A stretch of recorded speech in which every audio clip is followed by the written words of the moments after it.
I'm Natalie, 27 years old, and I'm getting married in a few weeks. Right now, I'm sitting at my kitchen table, surrounded by a sea of wedding invitations. My eyes scan the names, making sure I haven't forgotten anyone important. But there's one name I deliberately left off the list: my stepmother's. I know what you're thinking. How could I not invite my stepmother to my own wedding? Well, it's a long story, and I guess now's as good a time as any to tell it. It all started when I was 5 years old. My parents split up, and my whole world turned upside down. They told me I'd be living with both of them, switching back and forth. At the time, I thought it was great. I loved both my parents and couldn't choose between them. This way, I didn't have to. Life after the divorce wasn't so bad at first. When I was with my dad, we'd go on these amazing road trips. He owned his own business, so he could take time off whenever it was his turn to have me. We'd hop in his car and explore different cities. I remember feeling like a little explorer, discovering new places with my dad by my side. When I was with my mom, things were different but just as good. We'd spend hours playing with my dolls, making up stories for each one, and the smell of fresh-baked cookies often filled the house. Those were happy times. I felt loved, wanted, and cherished by both my parents. But then, things changed. My dad got remarried when I was 7. I remember the day he introduced me to Sarah, my soon-to-be stepmother. She was pretty, with long blonde hair and a smile that seemed to light up the room. At first, things were okay. Sarah was nice to me, and she seemed to genuinely care. She'd help me with my homework when I was at Dad's house and even taught me how to braid my hair. But as time went on, something shifted. Sarah wanted kids of her own, but she couldn't get pregnant. I didn't understand it at the time, but looking back now, I can see how it affected her. Sarah's attitude towards me did a complete 180. Where once she'd been kind and welcoming, now she seemed to resent my very existence. It was like she hated me for being born when she couldn't have children of her own. I didn't understand it then. I was just a kid, wondering what I'd done wrong to make my stepmother suddenly dislike me so much. As time went on, Sarah's attitude towards me only got worse. It was like she'd made a decision: if she couldn't have kids of her own, she'd live for herself. And in that life there was no room for me. I started noticing changes when I'd come back from my mom's. Dad and Sarah would be tanned and relaxed, full of stories about trips they'd taken while I was gone. One day, I couldn't hold it in anymore. "Dad, why don't we go on trips like we used to?" He looked uncomfortable, glancing at Sarah before answering. "Well, sweetie, things are different now. We have to consider Sarah's schedule too." Sarah cut in, her voice sharp. "Natalie, you're old enough to understand that adults need their own time. Don't be selfish." I felt like I'd been slapped. Selfish? For wanting to spend time with my own father? But it wasn't just the trips. When I was at Dad's house, everything changed. Sarah had new rules for me, and they all seemed designed to keep me out of sight and out of mind. "Natalie," she'd say, her voice dripping with fake sweetness, "why don't you go play in your room? Adults are talking." At first, I tried to argue, "But I want to be out here with you and Dad." Sarah's eyes would narrow. "Your father and I need some peace and quiet. Is that too much to ask?" So I'd retreat to my room, feeling more like a prisoner than a daughter in my own father's house. The list of Don Ts grew longer by the day. Don't make noise. Don't talk loudly. Don't play active games. Don't laugh too loud. It was like living in a library, but worse. One afternoon, I was in the living room, laughing at a funny TV show. Sarah stormed in, face red with anger. "What did I tell you about being quiet?" she snapped. "But I was just laughing at." She cut me off. "I don't care what you were laughing at. In this house, you follow my rules. Understand?" I nodded, fighting back tears. "Yes, Sarah." "Good," she said, turning to leave. "Now go to your room and stay there until dinner." Dad seemed oblivious to it all. Or maybe he just didn't want to see it. Whenever I tried to talk to him about how Sarah was treating me, he'd brush it off. "She's just adjusting, Natalie," he'd say. "Give her time." But time didn't make things better. It only made Sarah more bold in her dislike of me. she'd criticize everything I did, from how I dressed to how I ate. Honestly, Natalie, can't you sit up straight and chew with your mouth closed? It's like you were raised in a barn.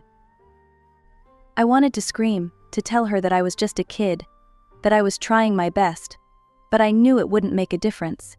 In Sarah's eyes, my very existence was an offense.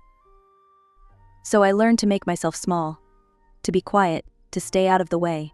I became a ghost in my father's house, tiptoeing around, afraid to make a sound or draw attention to myself. Every 2 weeks, when it was time to go back to Mom's, I felt like I could breathe again. But the dread of returning to Dad's house, to Sarah's cold stares and harsh words, always loomed over me. I managed to keep my emotions bottled up for years, but by the time I turned 12, I couldn't take it anymore.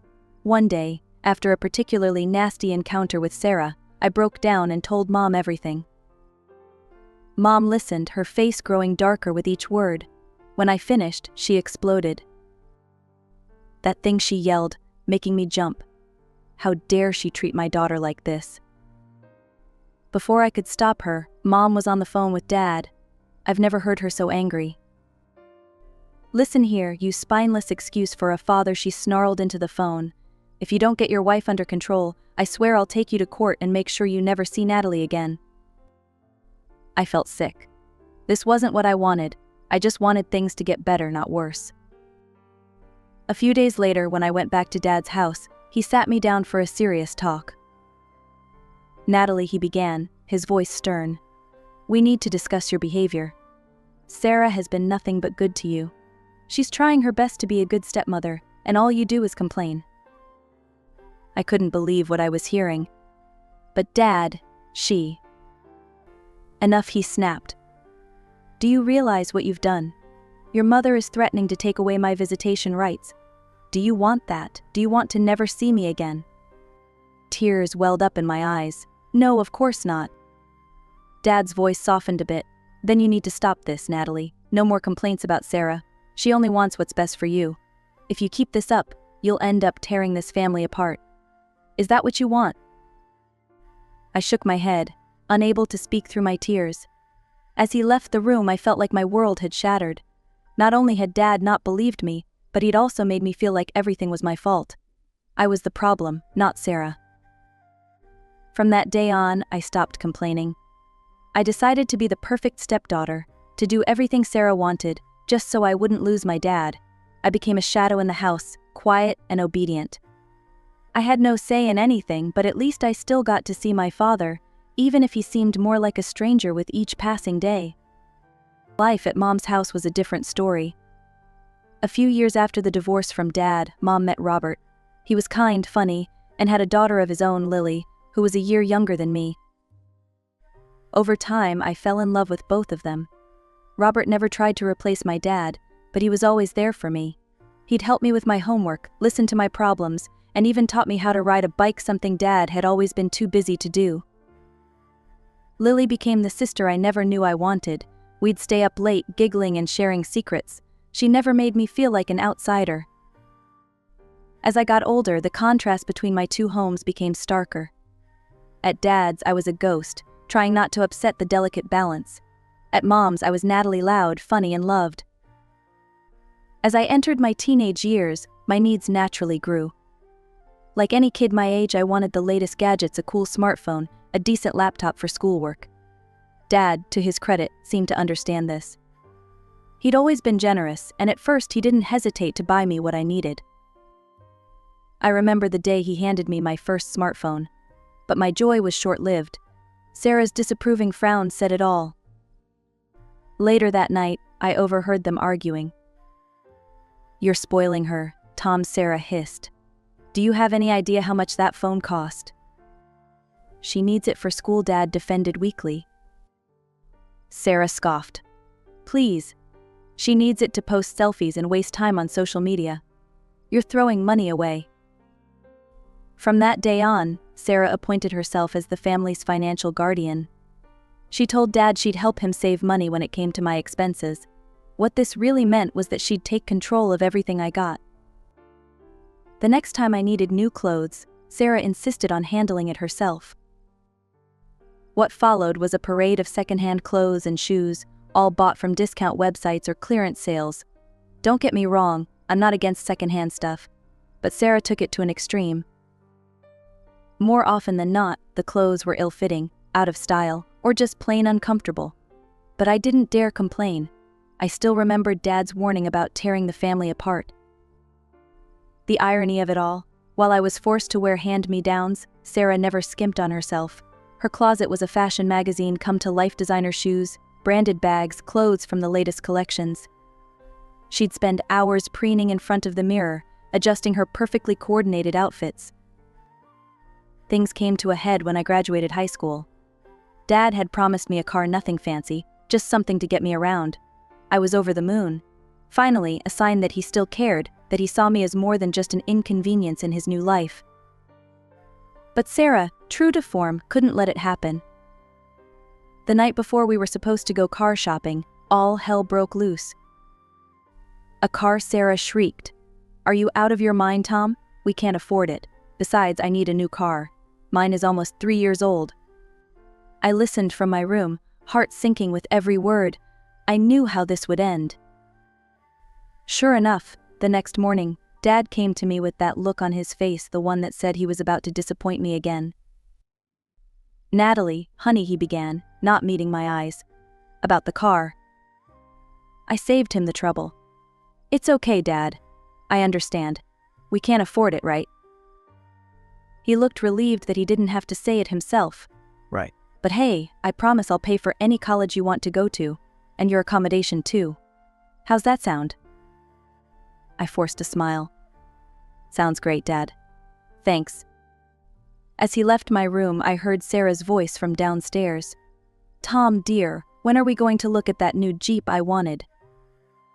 So I sat there, in my room full of ill-fitting clothes, clutching my outdated phone, dreaming of a car I'd never get. And I realized something: the material things weren't what hurt the most. It was what they represented.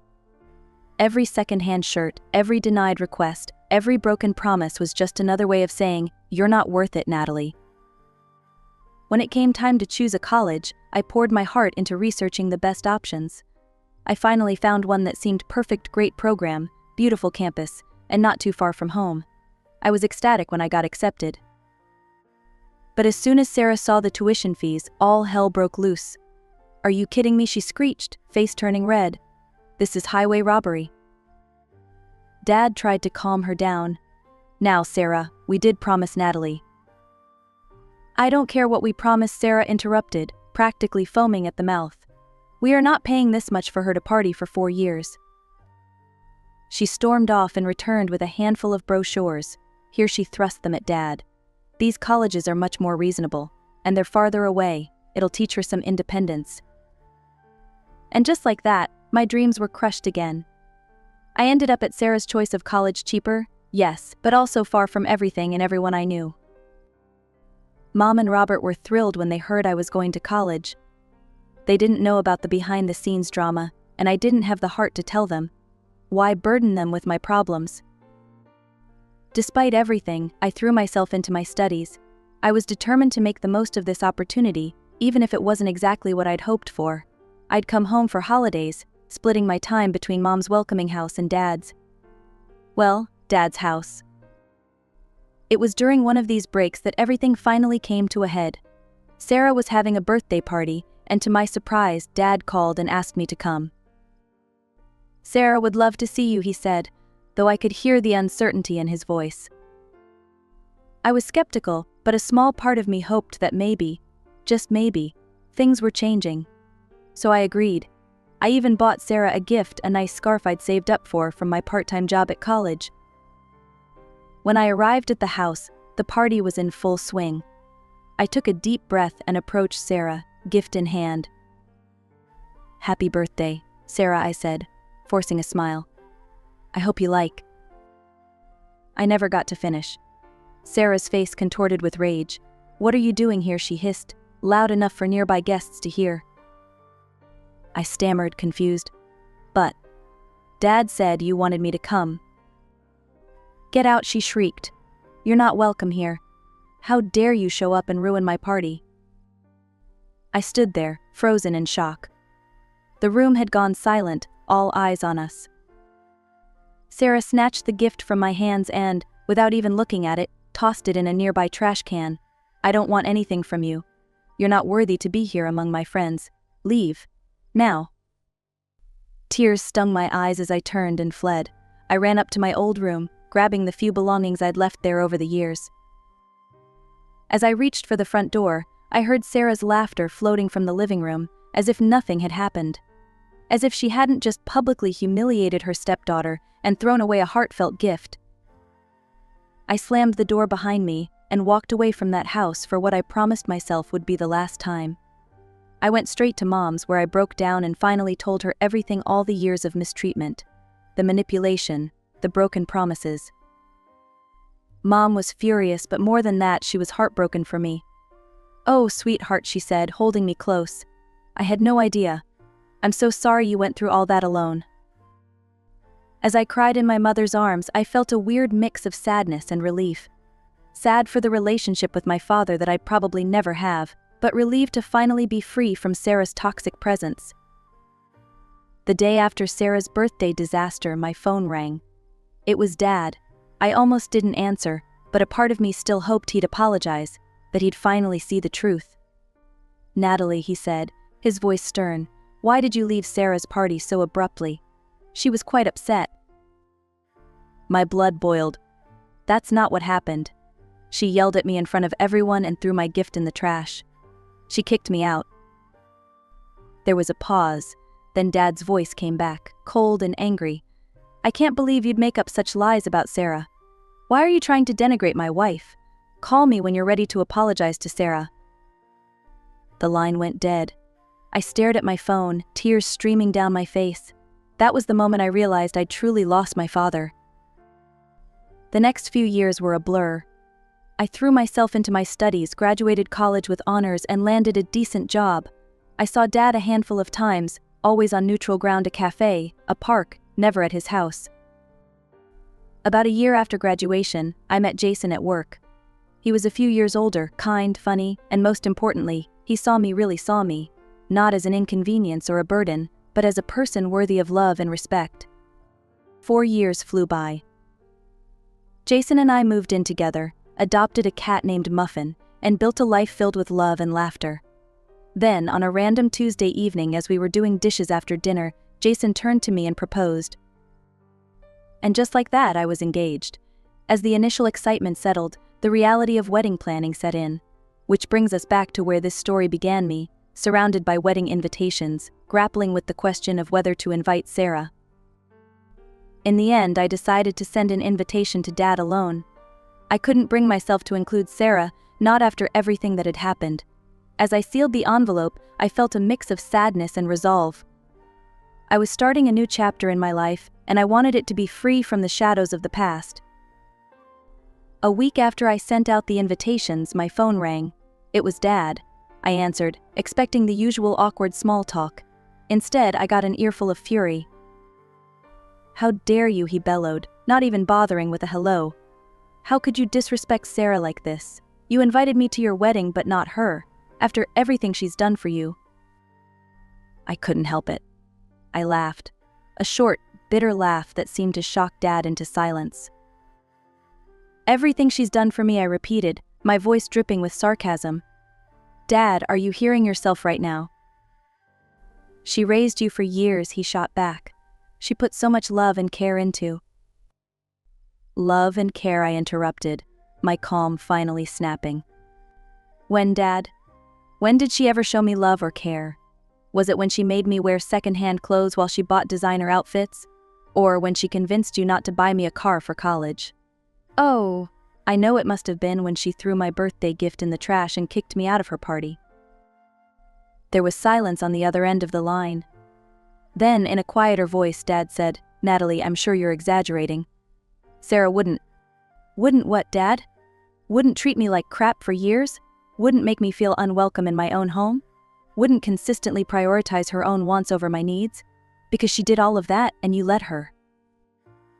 My voice was shaking now, years of pent-up hurt and anger pouring out. "You never stood up for me, Dad, not once, You always took her side, always believed her over me. Do you have any idea how that felt? To know that your own father would always choose his wife over you." The silence stretched on for what felt like hours. When Dad finally spoke, his voice was different. Smaller somehow. "Natalie, I had no idea. I never meant to. Oh God, what have I done?" I heard a choked sob from his end, and despite everything, my heart clenched. "I'm so sorry, Pumpkin," he continued, his voice thick with tears. "I've been a terrible father. I put Sarah first, I ignored your feelings, I failed you. Can you ever forgive me?" I felt my own eyes welling up. This was all I'd wanted to hear for years, but now that the moment was here, I didn't know how to react. I hesitated, torn between hope and caution. "I'll think about it, Dad. That's all I can promise right now." We ended the call soon after, both emotionally drained. Over the next few weeks, Dad made a real effort. He called regularly, asked about the wedding plans, even offered to help with the costs. Slowly, cautiously, I let myself believe that maybe, just maybe, things could change. Then, the day before the wedding, my phone rang again. It was Dad, and my stomach dropped at the sound of his voice. "Natalie," his voice hard. "It's Sarah, she had a heart attack. This is your fault. If you hadn't excluded her, if you hadn't stressed her out like this, I can't believe you'd do this to her. I won't be at your celebration. I hope you're happy." The line went dead. I stood there, phone in hand, feeling like I'd been punched in the gut. All the progress, all the hope I'd allowed myself to feel gone in an instant. As I cried in my fiancé's arms, I couldn't help but think, was this really it? Was this how my relationship with my father would end? On the eve of what should be the happiest day of my life. The morning I woke up with a mix of emotions, excitement for the day ahead, but also a lingering sadness about Dad's absence. As I sipped my coffee, trying to focus on the positive, my phone buzzed. It was a notification from Sarah's social media page. Curiosity got the better of me, and I clicked on it. What I saw made my blood boil. There was Sarah, looking perfectly healthy, posting dramatic status updates about how hurt she was, how ungrateful I was, how she was recovering from a terrible shock. But in her photos, she was smiling, looking as put together as ever.